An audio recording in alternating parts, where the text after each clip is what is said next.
Greetings, geometry students. This is Dr. Heron talking to you about 2-3, the angle relationships in parallel lines. So for the back half of Unit 2, we kind of go away from some of the algebra stuff that we've been talking about in the first part in 2-1-2-2. Go away from the slope, go away from the equations and lines. We start talking about what happens when you have parallel lines. Now, a couple things about parallel lines. Number one, parallel lines have to be coplanar. That means that they are in the same plane. You have to understand what coplanar means.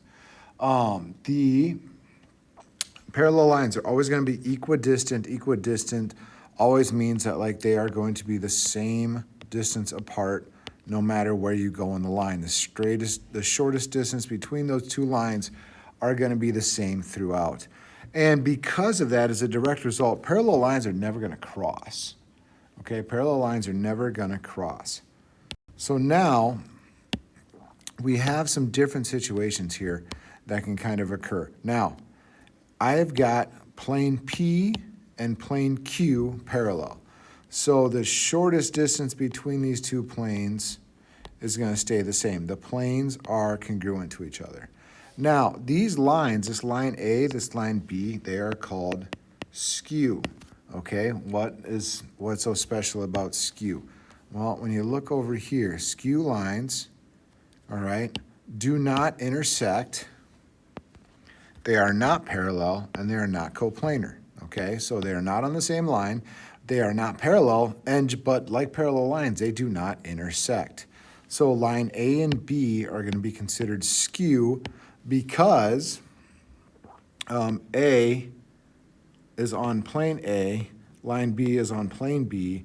The planes are parallel, but the lines, they're never going to touch, but they are skew. Okay? So that's kind of why. So if I look down here at this cube, so if I have vertical line BD, that's this line right here, okay? Vertical and horizontal line EF. Okay, BD is kind of on this front plane, this yellow plane, and EF is kind of on the back blue plane. They are going to be skewed because those two lines are never going to touch. Okay, they're not on the same surface, not on the same plane, so that's not going to work. Now, two straight lines in the same plane will eventually intersect or they're going to be parallel.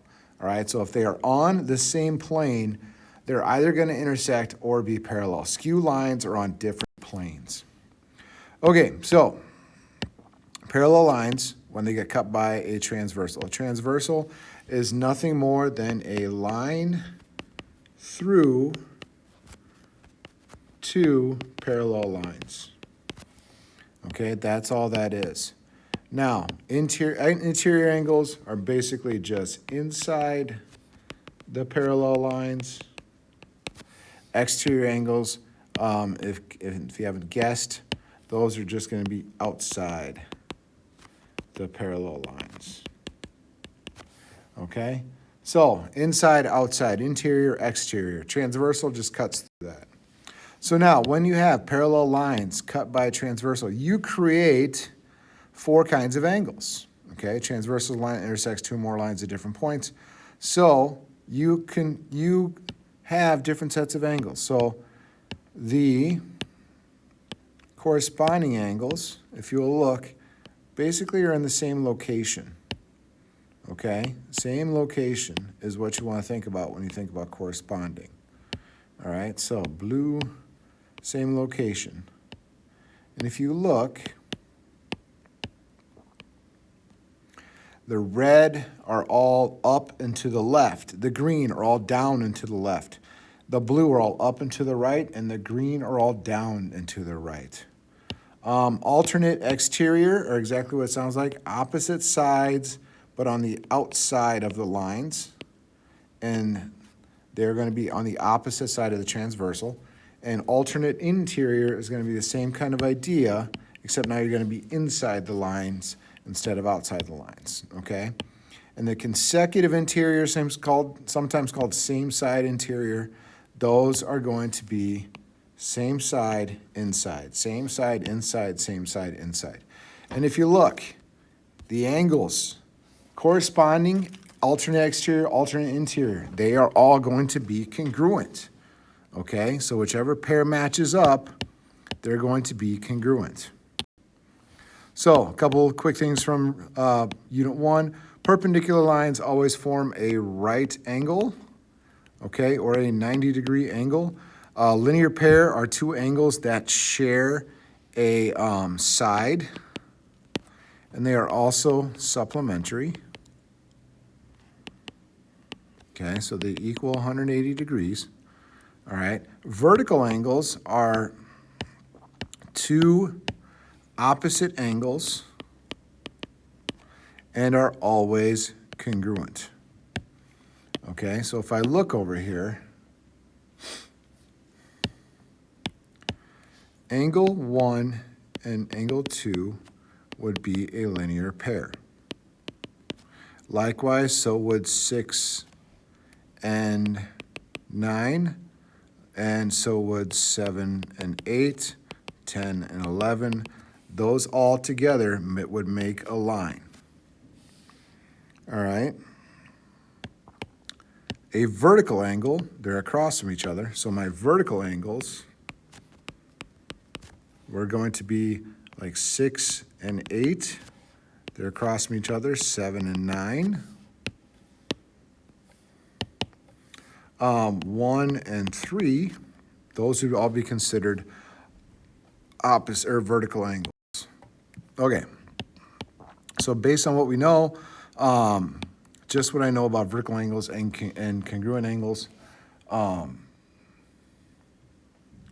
So if this is 50, so is this. They are vertical. That makes this 130. That makes this 130. If this is 130, so is this, which makes that 50 and that 50, because they are a linear pair. Lines have to add up to 180. So then, like we said before, if you look, the consecutive angles, the alternate interior, the alternate exterior, and the same, or not consecutive, corresponding is what that should be.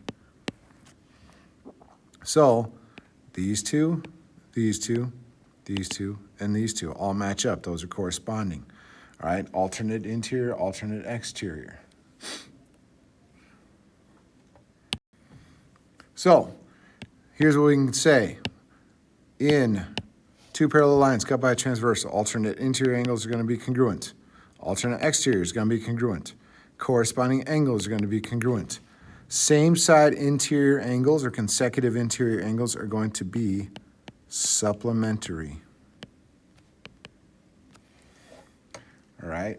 It's not saying that they won't necessarily, they could also be equal, but they are not going to be equal unless they are perfect 90-degree angles. But most of the time, they're just going to be supplementary. Okay, so now if I solve some of these, if I take a look, this is over here, this one is over here. These are parallel. That's what these lines mean. That's what these little arrows mean. These would be alternate interior. So that's 8x minus 34 equals 5x plus 2. They're alternate interior, they're same side inside, so they're going to be equal to each other. So if I do some algebra,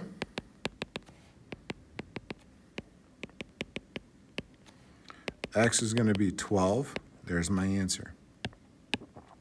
For the middle one,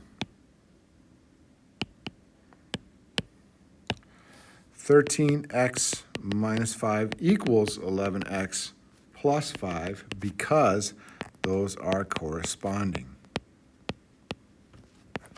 Okay, those are going to be in the same location. They're both up and to the right of the transversal.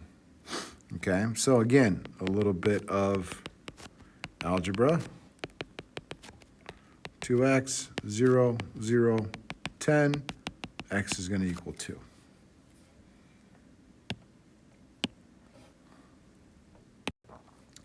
And the last one, if you look, they are both inside the parallel lines and on the same side. So that is going to be the one situation where it's supplementary. Okay, those are consecutive.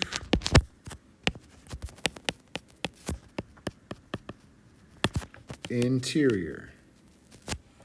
So, quick algebra step. There's my value for x. Okay, so go on, do the 2-3 assignments, start playing around with those with those ideas and then come back and ask me questions.